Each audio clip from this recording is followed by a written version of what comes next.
السلام علیکم ورحمۃ اللہ وبرکاتہ۔ وعلیکم السلام ورحمۃ اللہ۔ میرا سوال یہی ہے سر کہ میں جو بیاج کھاتا ہوں، سود کے اوپر پیسہ دیتا ہوں، تو میں روزہ افطاری کرانے کے لیے چاہتا ہوں، تو روزہ افطاری ہو جائے گا وہ اسی پیسے سے؟ بیاج کی رقم یا سود پر پیسے دینا اور پھر سود کے اس کاروبار سے لوگوں کو افطار کرانا۔ دوستو، بھائی اور بہنوں، آپ دیکھ رہے ہیں نو ٹی وی جدہ اور میں ہوں آپ کا دوست، آپ کا ہوسٹ محمد عاقل، جدہ سے، مملکت سعودی عرب۔ سماحت الشیخ مفتی مملکت سعودی عرب شیخ صالح الفوزان سے پوچھا گیا،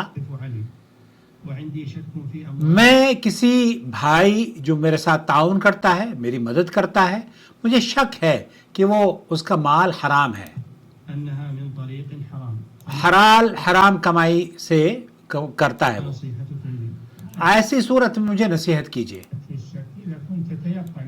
آپ اگر اس بات پر یقین ہے کہ وہ حرام مال ہے، پھر اس سے آپ صدقہ، ہدیہ، خیرات وغیرہ اس کے حرام مال کی کنفرمیشن ہونے کے بعد، لیکن اگر یہاں تفصیل سے میں آپ کو سمجھاتا ہوں دوستو، بھائی اور بہنوں، یہ دراصل بنیادی چیز یہ ہے کہ اللہ رب العالمین قرآن کریم میں فرماتا ہے، اللہ کے رسول صلی اللہ علیہ وسلم نے فرمایا ہے کہ ان اللہ طیب لا يقبل الا طیبا۔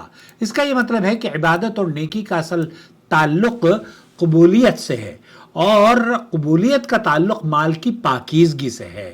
اب اگر کوئی شخص مکمل طور پر حرام کمائی پر قائم ہے، مثلا اس کا کاروبار سارا سود پر مبنی ہے، وہ کھلے عام حرام تجارت کرتا ہے، وہی مال لا کر افطاری کرواتا ہے، تو شرعی اصول کے مطابق یہ مال اللہ کے ہاں بطور عبادت قبول نہیں ہوتا۔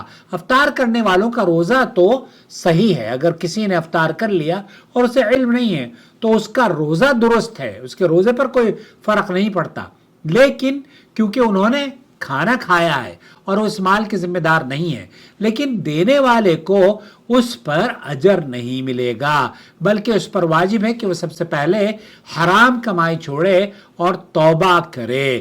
سعودی علماء کا یہی موقف ہے۔ لجنہ الدائمہ والافتاء سے پوچھا گیا کہ حرام مال سے صدقہ کرنے پر اجر ملتا ہے، اجر ملے گا یا نہیں؟ انہوں نے کہا کہ نہیں ملتا، بلکہ ایسے مال سے انسان کو ثواب کی نیت نہیں کرنی چاہیے، یہ مال تو اس کے لیے مصیبت ہے، اسے چاہیے کہ اس مال سے اپنے آپ کو بچا لیں۔ اب آپ خود سوچیں، اگر کوئی شخص ایک دوسری طرف سود کے ذریعے مال کمائے، جس کے بارے میں قرآن میں اللہ تعالیٰ فرماتا ہے کہ فَأْذَنُوا بِحَرْبٍ مِّنَ اللَّهِ وَرَسُولِهِ، پھر تو آپ اگر اس سے توبہ نہیں کرتے تو اللہ اور اس کے رسول سے جنگ کے لیے تیار ہو جاؤ۔ تو اگر سود نہ چھوڑو تو اللہ اور اس کے رسول کی طرف سے جنگ کے لیے تیار ہو جاؤ، اور دوسری طرف اسی مال سے افطار کرا کے ثواب کی امید رکھے، تو یہ تضاد ہے۔ شریعت ہمیں یہ نہیں سکھاتی کہ ہم گناہ کے دروازے کھلے رکھیں اور اوپر سے نیکی کی طے چڑھاتے رہیں۔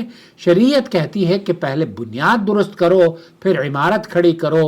لہذا اگر آپ واقعی افطاری کرانا چاہتے ہیں اور چاہتے ہیں کہ وہ اللہ کے یہاں قبول اور مقبول بھی ہو، تو سب سے پہلی نیکی یہ ہے کہ سود کا معاملہ آپ ختم کریں، توبہ کریں، اور جو مال پہلے سے آ چکا ہے اس پر توبہ کریں، اور اگر حرام رقم الگ معلوم ہے تو اسے بغیر آپ اس سے تخلص حاصل کر لیں، اسے غریب مسکینوں میں کہیں بھی دے سکتے ہیں، حتیٰ کہ آپ مساجد میں بھی دے دیں، کوئی حرج نہیں ہے۔ کیوں؟ کیونکہ شیخ عبدالعزیز بن باز کا اور اہل علم کا موقف ہے کہ آپ مدارس اور مساجد کے جو اسلام کے قلعے ہیں نا، انڈیا پاکستان، انڈیا میں خاص طور پر، وہاں پر آپ اس طرح کی رقم دے سکتے ہیں۔ تو یہ سختی سے نہیں کہا جا رہا، بلکہ پیار سے، خیر خواہی سے عرض کیا جا رہا ہے کہ اللہ کے ساتھ معاملہ صاف رکھنا ہی سب سے بڑی کامیابی ہے۔ افطار کرانے کا اجر بہت عظیم ہے، لیکن اسی وقت ملے گا جب مال بھی پاک ہوگا۔ کیوں؟ کیونکہ ان اللہ طیب لا يقبل الا طیبا۔ مجھے امید ہے کہ اس ویڈیو کا جو پیغام ہے وہ آپ نے سن لیا ہوگا۔ السلام علیکم ورحمۃ اللہ وبرکاتہ۔